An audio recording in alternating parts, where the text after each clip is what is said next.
Yang saya hormati Ibu Gubernur Maluku Utara, Ibu Sherly. Saya langsung saja karena dipersingkat waktunya. Saya mencatat ada 5 sebenarnya untuk menuju masa depan Maluku Utara, dan kalau cerita perikanan, itu kita tidak perlu bercerita ke Ibu Gub, karena Ibu Gub adalah pelakunya dan sudah punya success story. Bagaimana orang tuanya, saya ikut betul di YouTube-nya, bagaimana orang tuanya itu berproses dan Ibu Gub mengikuti itu, tidak perlu kita cerita. Tapi di sini saya men-challenge Ibu Gub untuk bagaimana menetapkan visi masa depan Maluku Utara. Kita harus menjadi dapur pangan laut global. Itu harus menjadi visi besar kita. Bahwa Maluku Utara harus menjadi dapur pangan laut global. Kenapa? Karena kita punya potensi itu. Kita punya potensi perikanan tangkap, perikanan budidaya, dan semua potensi itu ada. Tinggal bagaimana kita dorong kebijakannya. Maka kita harus mengawali dari pondasinya apa? Yang pertama adalah bagaimana menjaga tata kelola konservasi kita. Karena lingkungan itu akan menjadi satu kunci untuk sustainability daripada sumber daya yang kita punya. Kalau lingkungannya rusak, maka tadi produktivitasnya akan menurun. Karena kita ini mengurus perikanan itu mengurus urusan renewable. Sesuatu yang akan diperbaharui dengan catatan lingkungannya baik. Tapi kalau lingkungannya rusak, maka saya kira tadi produktivitas akan menurun. Yang kedua, tadi sudah didiskusikan tadi atau disampaikan oleh banyak narasumber terkait dengan hilirisasi. Saya kira saya tidak masuk ke situ, itu ada poinnya hilirisasi industri memang. Tapi jangan kita lupa bahwa kalau kita bicara soal investasi, maka para investor itu membutuhkan data yang bisa kita jelaskan secara rinci. Maka saya kira yang harus kita dorong adalah big data kelautan kita. Kita harus punya big data yang jelas. Dan itu yang belum disinggung dari tadi saya kira. Maka kita harus mendorong di mana saya lihat WCS misalnya, bisa kita kerjasamakan karena punya data dengan enumerator yang tersebar di mana-mana. Data terkait dengan ikan demersal di Maluku Utara bisa kita update, itu dari data WCS. Dan saya kira dengan Dinas Kelautan dan Perikanan yang kita punya di kabupaten kota, kita punya penyuluh perikanan di setiap kecamatan, ini bisa kita dorong menjadi enumerator untuk mencatat. Kenapa ini penting? Karena saya melihat ada bias data, atau ada perbedaan data antara misalnya Bapeda dengan Dinas Perikanan, dengan BPS itu ada perbedaan. Kemudian ada bias data di mana ada data-data yang tidak terinput. Misalnya, data yang diambil itu adalah data perikanan tangkap dari PPI, PPN. Lalu data nilaian kecil, data nilaian skala kecil, apakah didata? Itu artinya bahwa data produksi hari ini itu belum menggambarkan secara utuh, secara faktual dan empirik yang ada di Maluku Utara. Saya kira big data kelautan ini harus didorong. Kemudian tadi terkait dengan rantai pasok. Ini yang menjadi problem, soal bagaimana rantai logistik kita, maka saya menyarankan agar bisa dipikirkan oleh pemerintah daerah untuk menyiapkan 2 kapal penampung ke utara dan ke selatan untuk mengangkut hasil tangkapan. Saya kira ini satu solusi untuk bagaimana menyelesaikan masalah itu.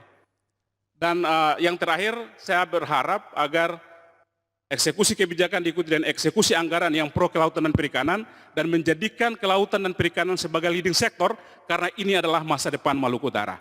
Demikian dari saya, billahi taufiq wal hidayah. Wassalamualaikum warahmatullahi wabarakatuh. Bagaimana meng-achieve that? Jadi kita kalau kerja itu kan harus fokus.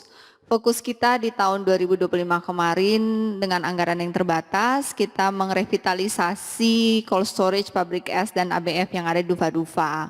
Tapi fasilitas Dufa-Dufa sendiri jauh dari kata standar untuk sebuah pelabuhan perikanan. Tetapi kemudian ada permasalahan aset kepemilikan lahan tersebut bukan milik kita Pemprov tapi milik kota yang sudah saya komunikasikan dengan Pak Wali Kota dan Pak Sekda untuk kemudian dihibahkan ke Kementerian Perhubungan untuk nanti Kementerian Perhubungan membangun peningkatan pelabuhan Dufa-Dufa. Itu rencananya kalau tahun ini selesai penghibahan aset 2027 akan dibangun. Kemudian yang kedua, masih ada kekurangan yang tadi saya sebutkan, masih ada kebutuhan 100 ton cold storage, 2 ABS masing-masing 4 ton dan 20 ton pabrik es lagi karena waiting list terlalu lama untuk nelayan ketika high season dan itu kendalanya adalah lahan.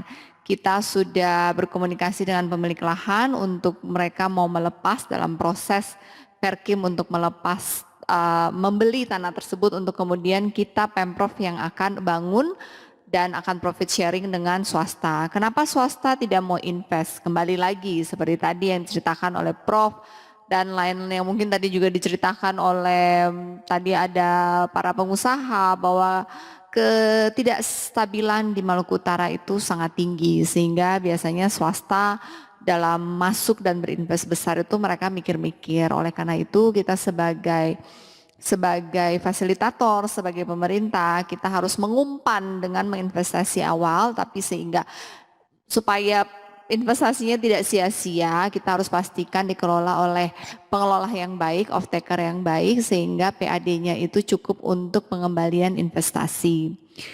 Selain fokus di Ternate, kita fokus juga di Halmahera Utara dan Halmahera Selatan. Di APBD yang ada sekarang sudah kita anggarkan untuk mengrevitalisasi yang ada di Halut dan yang ada di Halsel. Kita sudah mendapatkan beberapa opsi swasta yang mau mengelola, sudah berkonsultasi harusnya Kadis Perikanan sudah saya arahkan untuk berkonsultasi dengan BPKP untuk pastikan bahwa proses lelangnya itu transparan dan benar. Jika potensi Halmahera Utara, Ternate, dan Halmahera Selatan di tahun 2026 ini sudah bisa diaktifkan, itu sudah bisa menjadi tanda-tanda kebangkitan perikanan yang ada di Maluku Utara, sambil paralel kita bekerjasama yang tadi saya sudah jelaskan dengan para bank himbara untuk menambah jumlah tangkap. Kenapa saya lebih fokus kepada kapal kecil? Karena kapal besar itu biasanya milik 1-2 orang saja dan manfaat ekonomi dinikmatinya oleh 1-2 orang saja dibandingkan kapal kecil.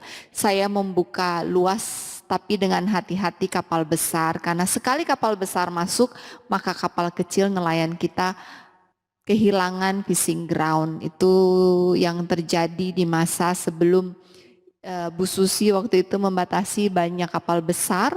Ketika kapal besar dibatasi, kapal kecil mendapat lebih banyak ikan. Ketika kita membuka laut untuk kapal besar, maka nelayan-nelayan kecil kita lebih kesulitan lagi mendapatkan ikan. Dan saat ini saya memprioritaskan kapal kecil. Kapal besar mempertahankan apa saja yang ada.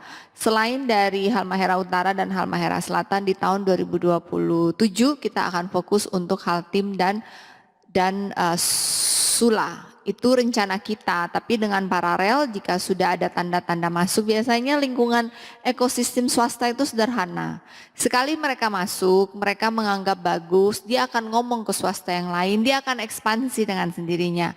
Harapannya umpan kita di 2025 dan 2026 ini cukup untuk membawa swasta-swasta yang bagus itu masuk dan dia akan menarik swasta-swasta lainnya, dia akan ekspansi dengan sendirinya. Tanpa swasta besar masuk, apapun regulasi, apapun fasilitasi, apapun APBD yang kita spend tidak akan membawa perikanan Maluku Utara terlalu jauh. Karena kita punya anggaran yang terbatas, punya ilmu yang terbatas, punya SDM yang terbatas, punya network yang terbatas. Jadi kalau ditanya bagaimana perikanan Maluku Utara bisa masuk, kita harus menjadi tempat yang profitable, yang menarik untuk swasta masuk berinvestasi dan ekspansi. Terima kasih.